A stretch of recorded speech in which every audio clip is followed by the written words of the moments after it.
Welcome to one of my throwback interviews. This is kind of a podcast that's also just a throwback interview series where I basically recap on some of my favourite interviews with some of my favourite artists.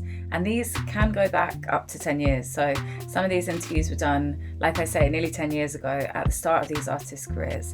And sometimes I maybe recapped with them a few more times. So you might be hearing some interviews where you've heard an updated version, or you might be hearing some where this is the first time you hear me chat to this artist. Now we're going to go into an amazing throwback interview for me. This is with Anderson Paak. Now today I don't feel anyone needs an introduction to Anderson Paak. I mean, Grammy award-winning, Bruno Mars collaborating, just epic performer in general. I mean, this guy has he's hit the mainstream in a very relevant way, in a way that, doesn't compromise his sound at all. And I'm so happy to see it, because when I first got to know Anderson Paak, this was in the era of him collaborating with the wonderful Knowledge, the producer who he kind of came up with. Together they were known as No Worries, and I still remember the first time I heard Suede, which was kind of their breakout hit. Now today they still work together and are still doing some magical things.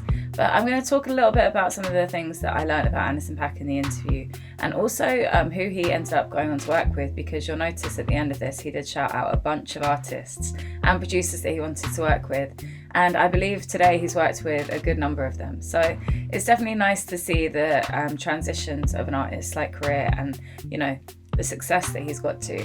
So yeah, we're gonna kind of listen back to this now. So this was actually an interview that I did prior to his first performance in London. It was his first actual performance. He'd done a Boiler Room the night before, which I'd seen him at, and then this was the next day, hungover, thanks to him. Me and my friends definitely got drunk in the green room with him and his management and his band. So basically I was meeting him hungover from the night before, which is why at some points I may not make sense. Anyway, we're going to get into this one now. So this is, like I say, his first trip to London. This is probably about 8 years ago now. So enjoy, drop a comment, let me know what your favourite part of the interview was, and we're going to get into it now. Hello and welcome to the Lily Mercer Show. I'm here with Anderson Paak. Welcome. Yes, Lord. It's exciting because the album literally came out yesterday. Yeah. So it's crazy that you literally got to perform the songs, probably for the first time, some of them. Definitely in the UK. Yeah. So why did you choose to name the album Malibu after Venice? Venice, I was having fun. I was having a lot of fun exploring different sounds and genres and just throwing paint at the wall, and just no theme really to the music per se. That was the theme, is to just have fun and nothing too deep, nothing too reflective, nothing that was really too personal. We built most of the album around a song called Drugs, which was like a trap song, and I was just trying to do stuff that I had never really done before, and it was this exploration within range and dynamic, and show what we could do, what could be possible. And so that's why I called it Venice, because I was like, well, the next project that I do, I wanted to have a more cohesive sound. And I want it to be the contrast of this one. I didn't know it was going to be soul or rock, or we said it was going to be rock at first, and we were going through all kinds of different ideas, but I knew I wanted it to be something like a growth and a step up in the maturation from where we were at. So if we were in Venice and traveling this kind of just the street in this area, then we were going to get further out into the ocean, and that's where Malibu was at. And we were going to try to catch some waves out there, so that's why. It's a cool concept. Yeah. And do you have a favourite song on the album for any reason? I know it's probably hard to choose, but is there one that really means a lot? When people ask me that, I just usually say the first one that comes to my head. Right now, I guess it's Your Prime. Yeah. That's a great one. That's one of my favourites. Nice. So you're a drummer originally, so you've always been a drummer. So does that change how you approach making music as a singer? Does that ever have a kind of role to play in it? Does it change the beats you choose, or? It's huge. I think it makes me more picky, more selective with tracks, especially ones that are groove based. It's definitely a big part of how I put together my cadences with my rhymes or with singing. I'm usually focused on cadence and tone more than even melody sometimes. I'm trying to get more into incorporating more melody and thinking about more melodic things, but it's the foundation, of everything. When it comes to me, it starts at drums, and then vocally and lyrically, I always think about freaking different cadences or how I could, where it was the pocket that I can fit on this beat. Like, it's like I gotta find it. Yeah. It makes such a difference when people know where to come in. Even with like ad-libs and stuff, it's like if you know where to play something, it makes such a difference. Exactly. And why did you kind of gravitate to singing later? Because your voice is like so timeless. It's crazy to me that wasn't the first thing you decided to do. But when did it come in? I had to find it. I think I had to just find it. I was searching and it was trial and error. I had to find the tone and play around and really dig for it. The confidence, everything. So it was all just like artist development on my part. And I don't know why it came last. I mean, I was singing and stuff early on, but I never knew the depth and I never knew the tone that I could get. And once I really wrapped my head around that, I was just, I feel like this album is really kind of the introduction to like me getting that vocal approach all the way locked in and getting that unique sound vocally. I mean, I was tiptoeing around it and doing different things before, but I feel like I kind of locked in more on this album. Because there's a lot of like depth to the lyrics. Like, I mean, you've been through a lot in your life, so you can kind of hear that in your, the stories you're telling as well. Like, so I think it's like, yeah, it makes sense to have this be like the first album that kind of is producing you as a whole. Right.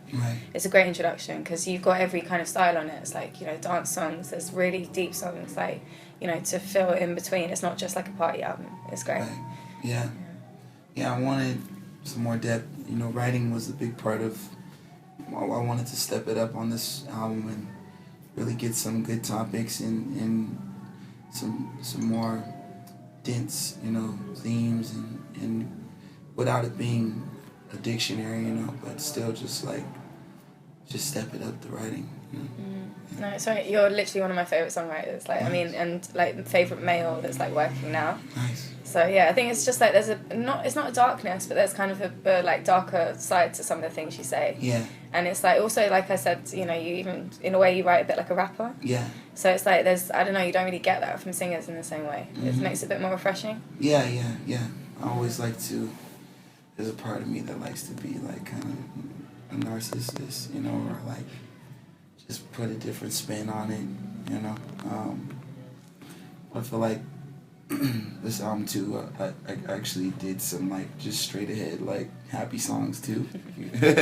So that was cool to do too. When did you first start writing? Did you write before you were like singing, if you see what I mean? I remember writing lyrics and stuff when I was like 7, 8 years old, like writing raps with my cousins. I started I put together a demo tape in high school though, like in 9th grade, 10th grade. Maybe it was actually my junior year or something like that. Like later on in high school, I like produced my own tape, made the beats and wrote the songs. So I was writing all the way through like high school and stuff. By the time I went to high school. Are you kind of, in a way, like, because I feel that there's a slightly, like, more, I don't know, there's a slight depth that comes with being an artist that breaks, like, later in your life, not being 20 or, like, not being 19. Do you ever feel grateful that you are, like, getting through now? Because you're, like, more jaded by, the industry, in a way, from being on the outside. And then you enter it and you know how to play it slightly more. It's one of the things I'm most grateful for is the time it took. And the fact that I got to just get to the artist development thing and be able to throw stuff out and see what worked and what didn't work. Stuff I was doing when I was 19 was just trash. Like, it was not to me, and like, I don't even know what I was doing, what I was talking about. I mean, even my little demo tape in high school was just, it just needed time to develop a foundation, and develop character and needed experiences and needed time to just absorb, and that's what happened when I came to LA. It was just like, wow. I was still making music avidly, but I was doing a lot of, internalizing and receiving and computing everything that I was going through, and I feel like it really came out on this album, really, and there's a part of me I feel like that even was kind of like holding back at certain times on my full potential and living. Like, I talk about living under my greatness and stuff like that. Like, for sure there was years where I could have did a lot more, but I feel like it's all in perfect timing, and I'm glad I got to do it. I'm glad it's happening now. I think I'm more appreciative of people that are around and this opportunities that are coming. I'm more focused on like execution and and enjoying it now, Yeah. That's true. Yeah. And you have your band as well, so the Free Nationals perform with you. So did you meet them in LA as well? You've been working together for a few years, isn't it? Yeah, I met Jose. That's the person I met first in music college. We met in music school in Hollywood, and he had just broke up with his girl. I had just broke up with my girl. We didn't have nowhere to live. I was sleeping on the couch at the homie's house, and I just was like, I knew he played guitar, and I was like, I love the way he played. I was like, yeah, man, let's come over here, and we'll figure it out. There's room over here. And we just stuck together after that. And we were always writing, and we would go and play gigs, and we started playing with Sarah as their band, and that's how we met Kelsey, the bass player. He came one of the shows. He was playing for Miguel and just got done with the Miguel thing, and he was like, I love you guys' sound. And we started jamming with him. And then I met Matt through Dumbfounded. He was producing for him, and he was pretty much how I started working on Venice. He sent me some beats, and I was like, I never really got on anything with like 808s or anything like that, and I was like, it's tight. And I thought it was a cool contrast, his style and my vocal style. And that was also like kind of one of the first steps of me just working with another producer, outside of myself in the band. And how do they, like, as a kind of creative team, like, I know that Jose produced a song on the album, but, like, do you even, like, bounce ideas off them as well? Do you use them as, like, a sounding board for a lot of your work, like, without them? Yeah. All day, yeah. A lot of times I'll have templates, and they'll add to what I have, or Caleb and Jose will get together, and then they'll send me something. Jose will have stuff, ideas, Yeah, it'll all be... And I wanted to ask about the producers. You've worked with, like, the most incredible line of producers, like, legends and even new school, and obviously you've got a great relationship knowledge. But is there anyone that you're, like, yet to that you would really want to work with? Pharrell, Jack White, Ron, what's his name? Mark Ronson, Salam Remy, RZA, I mean, that's the incredible line anyway, yeah. You, RZA, and Ghostface needs to happen. Yeah. That'd be dope. So great. Q-Tip. Oh, yeah. Yeah. He just hit me. Yeah. So that'd be cool. The beat he just made for Pusha T's album is crazy. Oh, that dope. Feeler. Yeah. Okay, hell yeah. And I wanted to ask, who's the vocalist that's on the song, the Rhapsody song, Without You? Who's the vocalist, like, right at the end? That's Napalm. Ah. That song is a sample that Ninth Wonder sampled, Hiatus Coyote, and she's a lead singer, and he sent me the beat, and it had the tail end of it like that, and he cut it originally, and I was like, what happened? What was that end you had? I want to just use that as the bridge, and they sent it back, and I just let it run at the end. Sounds so good. Yeah, she's got an incredible voice. Best. Yeah.